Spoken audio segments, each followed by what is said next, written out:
1, 2, 3, 4.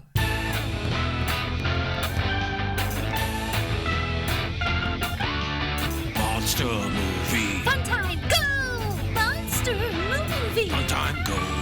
Monster. Movie. Fun time. Go! Monster movie. Fun time, go. With Precious D and Honey Bee. Fun time, go! Ladies and gentlemen, boys and girls, friends and neighbors, welcome to Monster Movie Fun Time Go. I am one of your hosts, Precious D. And I am the other one of your hosts, Honey Bee. We are two best friends making our way through the history of kaiju movies. We started in 1933 with King Kong, and today we are celebrating our 5th anniversary. So there's a tasty Coke Zero to celebrate. Cheers. Yes, it was 5 years ago this week that I tricked Honeybee into making the biggest commitment of her life by doing this podcast. That's so true. That's so funny. How's it going so far? Oh man, it's going so good so far. I mean, here we are Yes. with one of the most incredible movies ever made in the history of ever. So Yes. I can't believe it's been 5 years. It's crazy. Yeah. I think most podcasts have like one episode, and, and that's as far as they get. So we're already ahead of the game. Yes, Yeah. Today's movie is we rearranged the schedule a little so that this could be our 5th anniversary movie. It is Godzilla Minus One. But wait, how has your 5 years? How's it going for you? Pretty good. I mean, we've had some ups and downs. We missed a few weeks recently, but we're plugging along, and so folks, if you like what we're doing, please like and subscribe. I always mean to do it at the top, and I forget. Do it at the end. Like and subscribe, rate and review.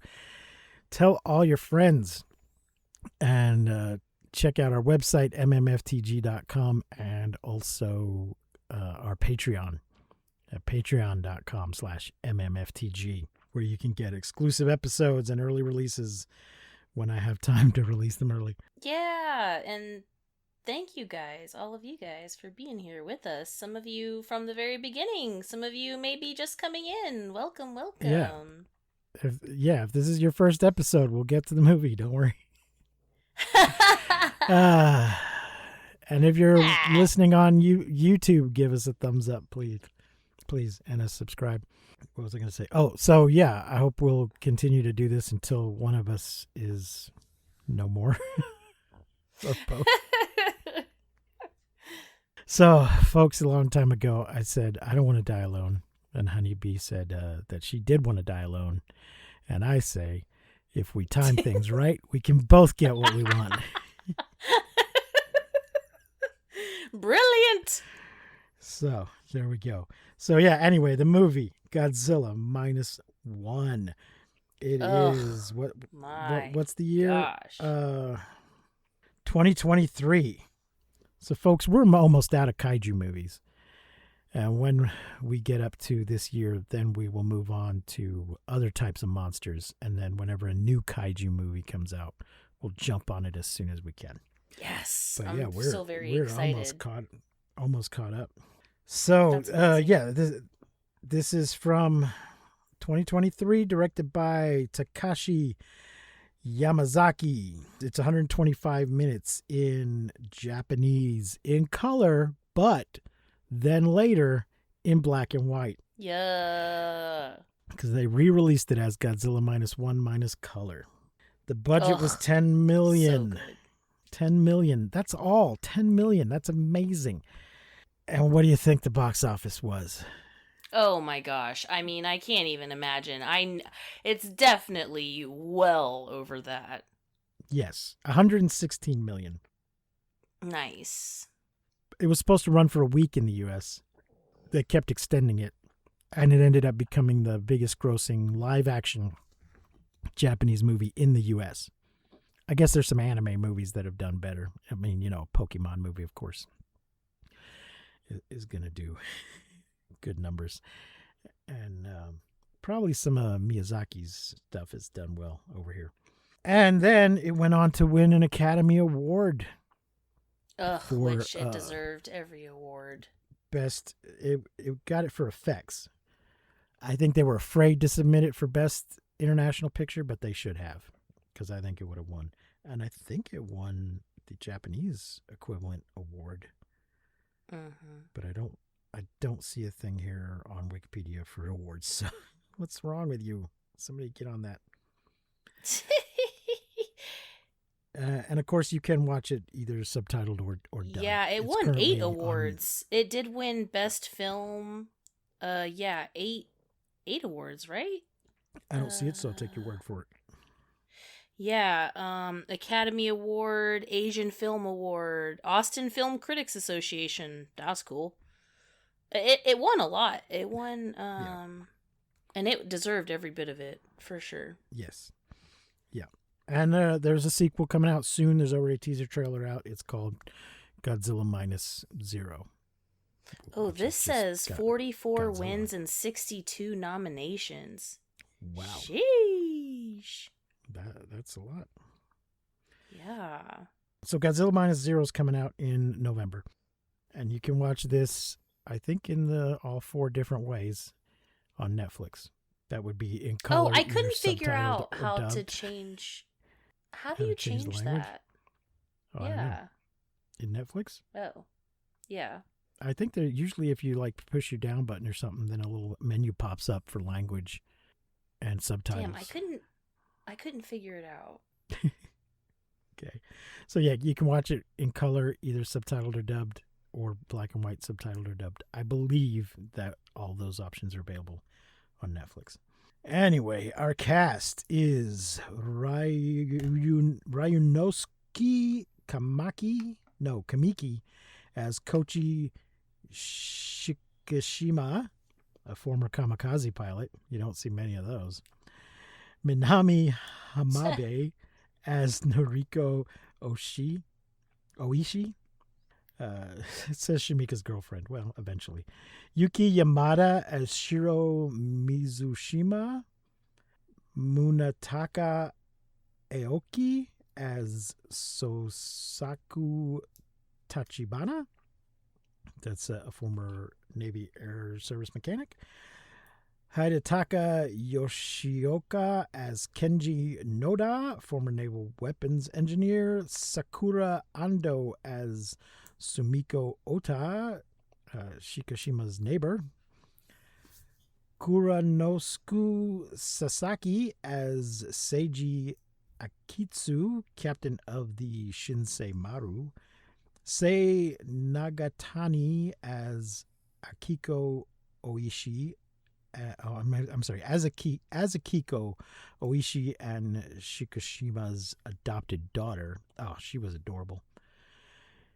Mio Tanaka as Tatsuo Hota, captain of the destroyer Yukikaze. And Kisuki Aida as Akio Itagaki, a Tokyo Balloon employee. So there we go. Before we get into the plot, initial thoughts and feelings. Oh, my word. Okay, man. This episode is just going to be a lot of me talking about how fucking incredible Godzilla looks and is. And I mean, just, something about this movie that I really loved, like watching it, as a Godzilla movie, I cared so much about the people shit. Yes. And that's not always a thing. Like sometimes there's just too much people shit, or sometimes the people shit kind of drags on, or you just really don't care about it, or it's just like, I just want to see Godzilla, I just want to see the kaijus, I just want to see the fights. But this movie, I care so much about the people shit.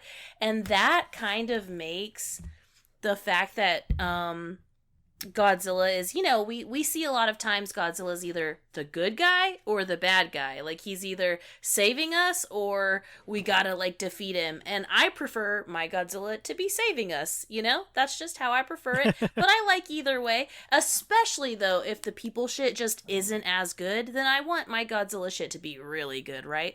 But this film, oh my word. You cannot take your eyes off of it. Every single thing that happens, every single visual, it is just pure cinema. I just, oh my gosh. In this movie, I saw this movie in theaters. The moment it ended, I just wanted to start it over and watch it again. It's just incredible. It's a beautiful film. Visually, the storyline, everything. My initial thoughts are just like, I'm blown away by this film every single time I watch it. No matter, I know what's going to happen, I know what's coming, it doesn't matter. I still have my hand over my mouth, or I'm still bawling my eyes out, or I'm still screaming at the TV like it's a fucking football game, because it's just so good. This movie is incredible. Yeah, there's a lot of people shit, but fortunately, it's really good people shit. So good. This is currently my favorite Godzilla movie. Yes! Isn't that crazy? To be able to say that your favorite Godzilla movie is from 2023?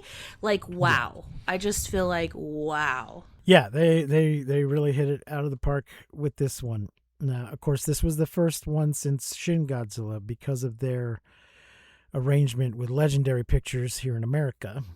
They weren't able to make anything for a while. And then they, changed the deal.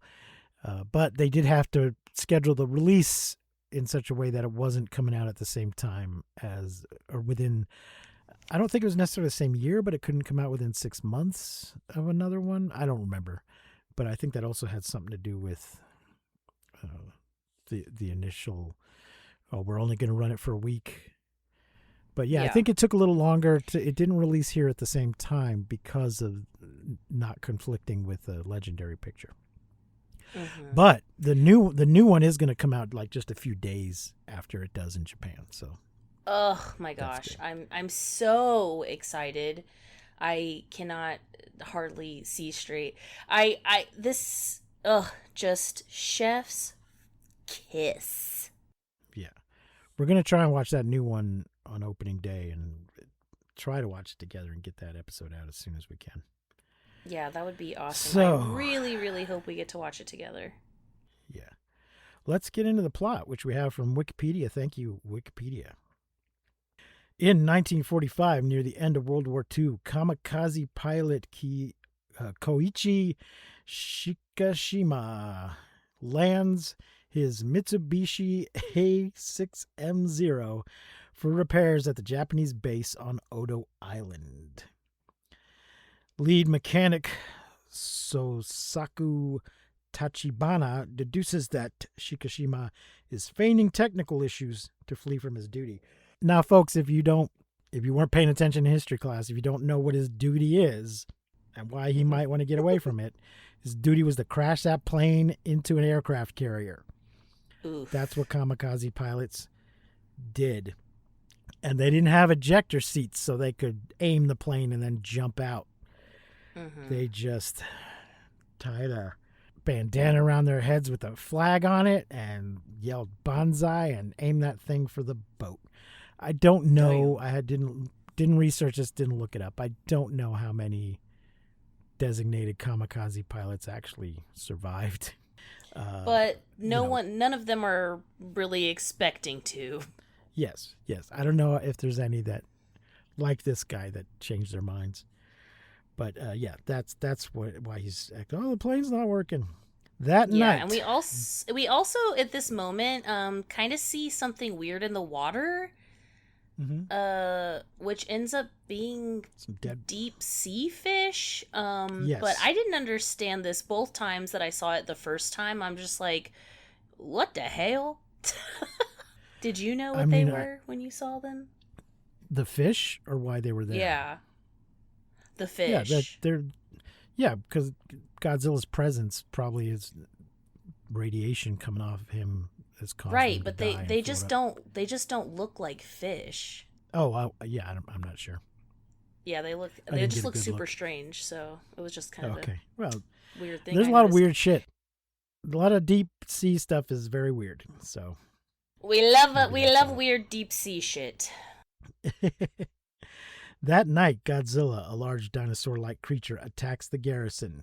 It's only about Tyrannosaur size, though, at this point. Yes, and the design is so fire. Like, the way he moves, the shape of him, his little, like, red eyes, which they don't stay red. I can appreciate that. But his dorsals, the way he leans over, he kind of walks, and some of you may hate me for saying this, but he walks a little Zilla-esque. Just in this first scene, don't at me. But every angle that we get to see him from is just absolutely incredible. And in this first scene, there's this angle that we get to see him from kind of his feet, but at like kind of a catty corner. And oh God, it's just so brilliant. His tail, his roar, the saliva in his mouth when he roars. It's such a beautiful touch. He's an absolute masterpiece in this version. And I will say, I love the legendary Godzilla. I think he's great. I love how like boxy he is and mean he looks. But the texture of this Godzilla, the round baby face, like the cheeks, oh God, I just fucking love it. It's so good. Tachibana tells Shikishima to fire at the monster with his plane's cannons, but he panics, fails to shoot, and is knocked unconscious. When he awakes the following day, he finds that the only other survivor is Tachibana, who is furious at him for failing to act. The war over now, so rough, Shikishima man. returns home to find that his parents were killed in the bombing of Tokyo. Jesus. Yeah, this poor guy. He doesn't do the kamikaze thing. Then he kills everyone at the fucking island, and Tachibana's like, everyone's dead because you didn't shoot. I mean, then he comes home, his fucking parents are dead. Like, holy shit. Like, poor Koichi, his poor origin story is just awful. I think we're meant to understand later, though, that even if he had shot, it wouldn't have killed him. Right. It would have just made him mad. Right. And he even says that. The guy's like, shoot him, and he's like, what if it doesn't work and it just makes him mad? But, still. So, I meant to mention this earlier. So the original Godzilla is very much about nuclear bombs, right? Yeah. This one doesn't really focus on that. This is more about the trauma of war in general. There's a lot of destruction, but it is about the trauma of those that survive the destruction. Because there's stuff throughout about Shikishima's war is not over yet. It's not over till the end of the movie. But I guess it's only taking an intermission because in the next movie, it looks like his war is back on. But that's what this one. I think that's what this one is about more than nuclear war specifically. It's about the trauma of war in general. Anyway, plagued by survivor's guilt, he begins supporting a woman, Noriko Oishi, whose parents also died in the bombing, and an orphaned baby, Akiko, whom Noriko rescued. So yeah, she's getting chased through the marketplace because she stole something, and she hands him her baby, and so she can get away faster. And then he just kind of waits around. He starts to put down the baby and walk away, and then it makes a noise. He comes back, and turns out she's come back much earlier, but is waiting in the shadows. She doesn't want to come out into the middle of the street to take the baby back because someone will see her, and so she's waiting for him to move before she can say, "Hey, here I am." Sorry for just handing you a baby. Yeah. But they end up basically living together, but not living together, if you know what I mean. Yeah. They want to, but neither one of them can say it, you know? Yeah. Also, I would like to say that he doesn't really say that it's okay for her to stay. In fact, he keeps asking her to leave and she just won't, and I just thought that was so funny. Yeah. Yeah, there's even a point where she says, when she's just getting ready to move on eventually, she's like, how are you ever going to find a wife with me around? And which is his opening that he doesn't take. His opening to just say, well, you know, you could stay and be my wife, but yeah, anyway, I really love when his friends like call him out on that bullshit. I was like, okay, good. I'm glad someone did. Yeah, they're not blind. Let's see. He finds employment also aboard a minesweeper. his angry fucking neighbor who's like, don't ask me for help, and then the next scene is like helping. I love her. Yeah, she's all mad at him for surviving being a kamikaze. And well, also her children died, so she has every right to be mad. He finds employment aboard a minesweeper tasked with the disposing of wartime naval mines. So they have to. There's like 2 ships with a line between them, and they specially made ships cruise around. Specially made. They just cruise around trying to snag mines, bring them up to the surface, and then shoot them from a distance so they will explode. Meanwhile, Godzilla is mutated and empowered by the United States nuclear tests at Bikini Atoll. It sinks the USS Redfish and destroys several other ships en route to Japan. Okay, something I have to say before we get into this Godzilla moment is when Akiko calls him dad and he's like, I'm not your dad, and everyone's like, bro, shut the fuck up, what's wrong with you?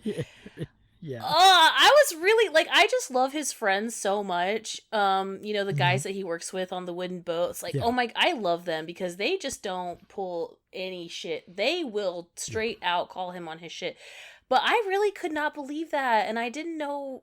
I don't know if like they made it that way so that when he does change his mind, we're like, it's like a bigger character arc. I don't know, but I just could not believe that he was doing that to the baby.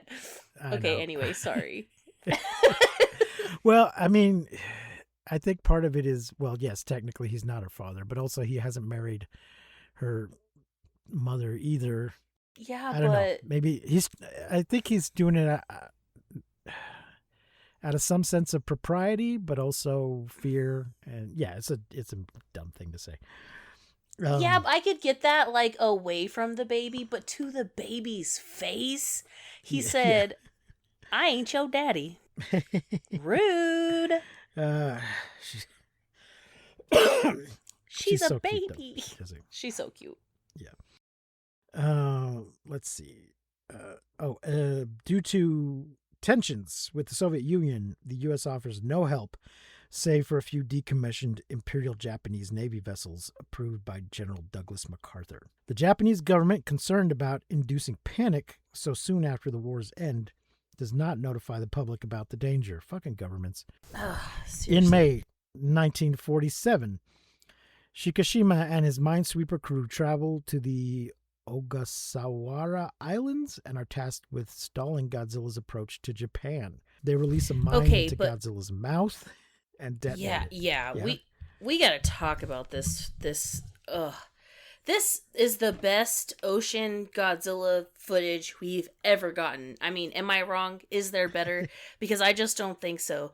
It's his little, like, snaky, like, he's swimming and we can just see his dorsals and he goes in that, like, back and forth, you know, like, squiggly line. Ugh, it's so good. When the top of his head is just on the water and we can just see his eyes, he's just eating bullets. Gorgeous. And we get to see his little teefies, like, right above the water. Ugh, it's just beautiful. It's so good. And when they do, like, blow off, you know, a part of his head, we get to see that, like, his skin just regenerating. And when he stands up, oh, it's so mean. And he's just so textured. He looks great. He does. Just the underwater footage of him swimming is just, it's just so good. Oh my god! And the glow from underneath the water when he oh my gosh! It's like the water just starts glowing blue, and then he comes up blasting, and then just roars, and the tail whip. Oh, it's sickening. I am gagged. It's so good.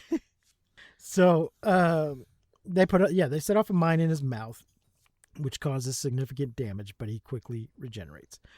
The heavy cruiser Takayo then engages Godzilla, but is destroyed when the monster unleashes its heat ray. And when his heat ray charges up, he gets these spine erections. Oh, it's so good. They sort of pop up. The spines along his back pop up into place. They, as the energy goes through each one of them, it extends a little further than it was before. Ugh, brilliant. Which I don't think we've seen that happen before. No, and it is a gorgeous. Yeah. Toho really said, "Okay, Legendary, hold my beer." Like, just ate down. Yeah. After returning to Tokyo, Shikishima opens up to Noriko about his encounters with Godzilla. Days later, Godzilla makes landfall in Japan and attacks Ginza, where Noriko works. She narrowly survives the initial attack and reunites with Shikishima, which is the most unbelievable part of this entire movie. Yes, it is the most unbelievable part. But what my favorite thing about this exact part is that, baby, it wouldn't be a kaiju movie without a train. Not only did we get a train, but we get one of our main characters in the train.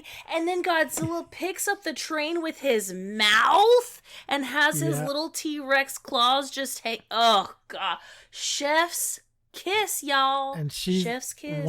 Another car is dangling from that car, and she's in it, dangling from that. Oh, it's so fucking good, and then drops into the water.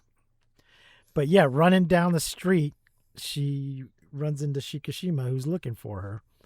And as this is happening, I'm like, no, don't run ahead of him. Run perpendicular to him. Get out of the way. Also, at this point, we also get the start of the tornadoes. bum bum bum bum bum bum bum bum bum bum, and you know, as soon as we hear the song, "Excuse me while I lose my fucking mind." Yes, we get some of that original Ifukube theme in this movie, and it's great. It's so great. Let's see. Enraged by tank fire, Godzilla obliterates much of the district with its heat ray, killing tens of thousands. Noriko pushes Shikishima to safety, but is caught in the blast herself. They're right next to an alleyway, and she just pushes him in there and catches it. A devastated Shikishima mourns her along with his fellow crewmates, vowing revenge. When he is like just screaming in the black rain, that is the aftermath of the oh my gosh, this fucking movie, man. The people shit is so good. I remember watching it for the first time in the theater, and these big moments where you're just devastated. Oh God. Oh, Godzilla. I love you, man. I love you so much. Former naval engineer Kenji Noda, a crewmate, becomes frustrated with the government's inaction. He devises a plan to destroy Godzilla by luring it out to Sagami Bay before surrounding it with Freon tanks and rupturing them, sinking the monster and letting the resultant water pressure crush it. So they assemble a group of civilians who are like, some of them are in the military, but they're acting unofficially. Yeah. Mm-hmm. And they're like, this is a secret civilian plan to deal with the problem. I'm like, what the fuck? That's not your job, guys. But if the government's not going to do it. Yeah. Some vigilantes coming after Godzilla. And I really this is around this part is when his friends, Koiki's friends, are like, is this plan, is this gonna work, or are you just trying to die? Why didn't you marry that girl when you had the chance? Why didn't you say anything to her, and he says again, like, my war isn't over yet, and they, like, Yeah. Ugh. It's just... Oh, the people shit, really, if my Godzilla's gonna be a villain, this is the kind of people shit I need, This is the kind of people shit I need. Should the plan fail, balloons will be inflated under Godzilla to force it back up, killing it through explosive decompression. To enact his plan, Noda has recruited Navy veterans to crew disarmed IJN destroyers. Shikishima recruits Tachibana to repair a broken down Koyushu J7W Shinden fighter.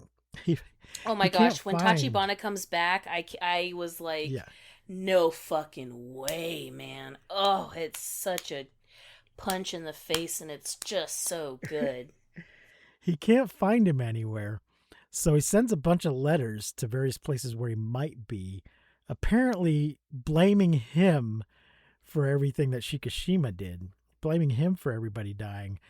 So he'll get so mad that he can't help himself but come find him. Come and beat the dog shit out of him. Which works. Yeah. And then he says, I was just kidding. I just knew that if I said that you'd come. Good plan. So, and this plane is an experimental plane that they built but the war ended before they could deploy them. But they have the propellers in the back. So they have an interesting design. He plans to kill Godzilla in a suicide attack by flying into its mouth and detonating explosive charges on board. He leaves Akiko in the care of his neighbor Sumiko before Godzilla resurfaces. They haven't yet told Akiko that her mother's dead. They just told her she had to go away for work. Which can... never mind. Yeah, Never mind. Okay. She drew a really bad picture of them as a family together. As Shikishima lures Godzilla... really bad picture is crazy. She's a toddler. I know. But he's like, oh, so talented. And then we see it, and I'm like, well, it's exactly the level of talent you'd expect. As Shikishima lures Godzilla to the trap set by the two destroyers, Sumiko receives a telegram intended for Shikishima. Godzilla survives the initial plunge and then breaks free before being forced back up, sustaining serious but non-fatal injuries from the resultant decompression-induced barotrauma. It's the bends. With the help of a fleet of tugboats organized by Mizushima, another crewmate. He was the younger guy that wasn't in the war. And he's all like, oh, don't leave me behind. Yeah, they keep calling him Kid. He wants to participate, but they don't want to put him in danger. And he's like, it's a good thing that you missed the war, you dumbass. Yeah, but he wants to defend his country, and he wants to fight too. And he really cares about these guys. Just goosebumps. Goosebumps all around. Yeah. Godzilla stomping around, goosebumps. Telegram, so Auntie gets telegram, goosebumps. When he's staring down in the water while the music is playing, ugh! Yeah. So he's gathered up all these tugboats to come help. Let's see. Another crewmate from the Minesweeper. The ships haul Godzilla to the surface. Enraged, Godzilla prepares to destroy all the vessels with its heat ray, but Shikishima crashes the plane into Godzilla's mouth and destroys its head, causing the energy of the heat ray to tear its body apart. The plane just hits him and just stops dead. Yeah. There's no... it was just... to me, it was just so funny, but also cool, because his head doesn't go flying back or anything. They both just stop. Yeah, they're just froze. But this part, when his mouth is open, he's about to, like... Because Doc is the one who suggests, okay, he has to power up for the atomic breath, like we have this window. Fucking smart. But when he's in this moment and his mouth is open and he's about to just, like, release that, everything goes in slow motion. The noise is completely taken out. It's completely silent. It's just pure fucking cinema. And then as soon as the music starts again, Shikishima is, like, coming in on, like, about to, like, go, like, be in his mouth. And you really are, like, thinking, oh my gosh, like, first she dies, now he's, like, sacrificing himself. And it's just, it's mind-blowing. It's mind blowing. My head, boom, exploded off of my body. Crazy. Just, ugh, so good. There was a scene earlier when the mechanic is showing him how the plane works and where the explosives are. He's just supposed to be using the plane to get Godzilla to go where they want him to go for their. The scene isn't earlier. We see him float down first, and then we see the scene. No, I'm getting to that. Oh, sorry. Earlier in the film, the mechanic is showing him because he's loaded up the plane with explosives. He hasn't told everybody else, I'm planning to fly the plane into Godzilla. He's just supposed to be luring Godzilla.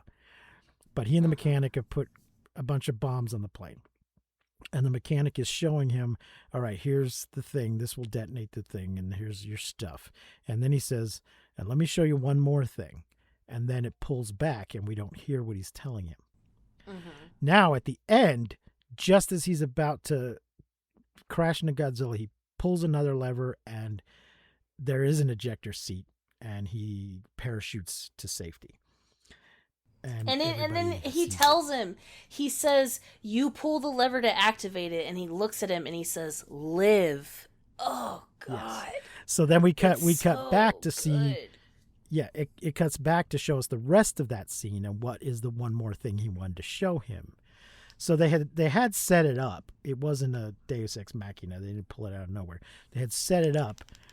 And now they show us what it's kind of like in a heist movie where we see part of the thing and then we see a flashback to what was really going on.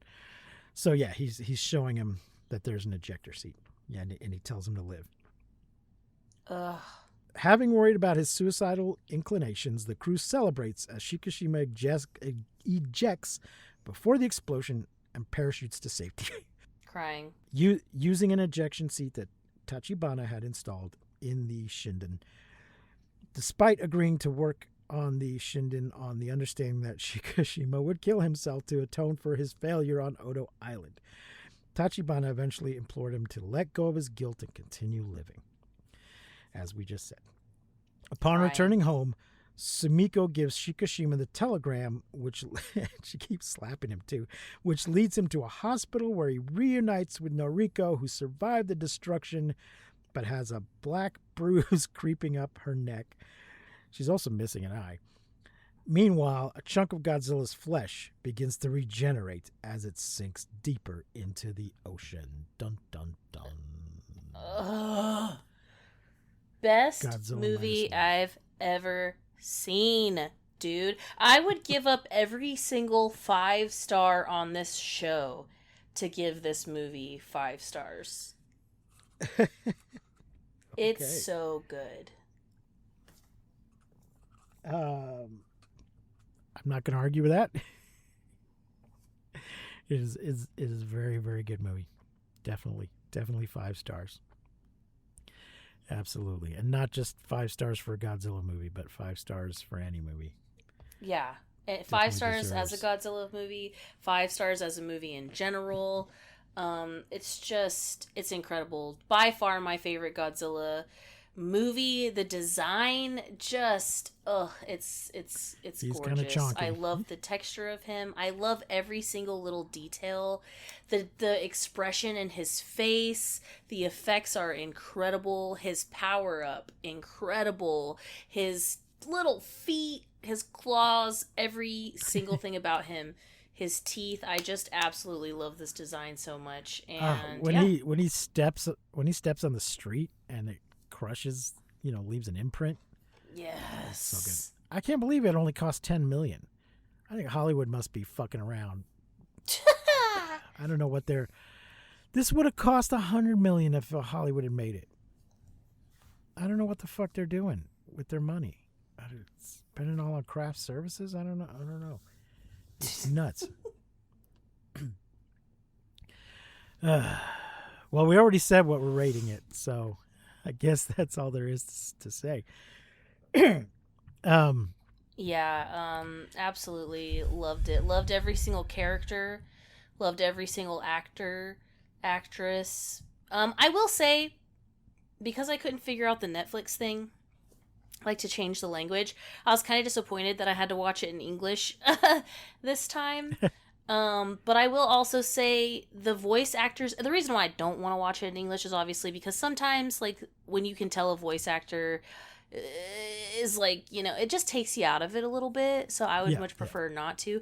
But I will say they did a great job. They really did. There was, like, a few points where I could tell that, you know, just that not to say that the, like, lips or the mouth needs to match. That's not at all, like, a problem for me. But just sometimes, you know, someone will, like, make a face and they're like, their face says, like, ow, but the voice actor is like, ouch, you know? And I just hate that. Like, sometimes it just doesn't add up. But they did a great job. The English was great. They did a great job. Yeah. I don't know if there's an award for that, but it seems like there should be. If there's what? An award for best. An award for best dubbing. Oh, you're right. Oh, yeah, there should be. If any of you know such an award, let us know. Send us a message. Yeah. Well, folks, we are sponsoring Kaiju Go again this year. Woo! So if you are in or near the Dallas-Fort Worth area or can get there by August... What day is it? 16th? Or 15th or 16th? Maybe 15th. I think 15th. 15th. Yes, 15th. Kaiju Go is a Japanese monster film art and toy showcase featuring classic tokusatsu films, killer artists, and a world-class toy exhibit. It is once again at the historic Dallas Theater. There are 3 movies this year. 2 of them are classic. One of them is new. Ibira Horror of the Deep, Godzilla versus Hedorah, which is presented by us. We slapped our name on that. They called us beloved sponsors. And the third one is Monster Seafood Wars. Hell yeah. So, and we have done episodes on all 3 of those, so I am going to tag those so they'll show up in a thing on our website. Very cool. Honeybee, thank you so much for spending these past 5 years doing this with me. Yeah. Let's keep going. Let's do a couple more. Yeah, thank you so much. Thank you so much. I love it. I absolutely love it. Well, that worked out. So again, folks, if you love what we're doing, please like and subscribe, rate and review. For a while, we had a 5-star rating on Apple, but it only takes one motherfucker to give you a 1-star to permanently fuck that up. So it's a 4.8. You can't ever get back to a 5 once some asshole is giving you a 1. I don't know. I think There's it's good in though. between. I think a 4.8 bunch is of pretty, fives. like, that's pretty good. It's a bunch of 5s and then 1. Nothing in between. I'll take what it. What are you going to do? Cry about it? You know, you could be the juiciest peach in the world, honey, and there's still gonna be someone who doesn't like peaches.